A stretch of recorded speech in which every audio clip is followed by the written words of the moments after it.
ঘটনাটি হল লক্ষ্মীপুর জেলার এক পুরনো গ্রামের। নিঝুম রাত, চারদিকে ঝিঁঝি পোকার ডাক আর বাঁশঝাড়ের শোঁ শোঁ শব্দে গ্রামের পরিবেশটা যেন এক গা ছমছমে রহস্যে ঢাকা। গ্রামের যুবক রতন শহর থেকে কাজ সেরে ফিরতে দেরি করে ফেলেছে। মেঠো পথ দিয়ে হাঁটার সময় তার চোখে পড়ে গ্রামের পুরানো দিঘিটা। লোকমুখে শোনা যায়, এই দিঘির ধারের বিশাল শেওড়া গাছে এক অপদেবতার বাস করত।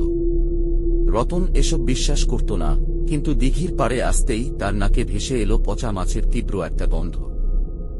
হঠাৎ মনে হল গাছের ওপর থেকে খসখস করে কিছু একটা নিচে নামল। রতন টর্চ জ্বালাতেই দেখল সাদা শাড়ি পরা একটা লম্বা ছায়ামূর্তি পিঠ দিয়ে তার দিকে দাঁড়িয়ে আছে। মূর্তিটার চুলগুলো মাটির বুক ছুঁয়ে আছে। রতন ভয়ে থমকে দাঁড়িয়ে পড়ে কে ওখানে বলে চিৎকার দেয়। কোনো জবাব না পেয়ে সে যখন পাশ কাটিয়ে যাওয়ার চেষ্টা করে, ঠিক তখনই মূর্তিটি ধীরে ধীরে তার দিকে ঘুরতে শুরু করে। রতন দেখল সেই নারী মূর্তির কোনো মুখ নেই, মসৃণ চামড়ার ওপর শুধু দুটো জ্বলজ্বলে আগুনের গোলার মতো চোখ, আর তার পায়ের পাতা দুটো অদ্ভুতভাবে পেছনের দিকে ঘোরানো। ভয়ে রতনের গলা শুকিয়ে কাঠ হয়ে যায়।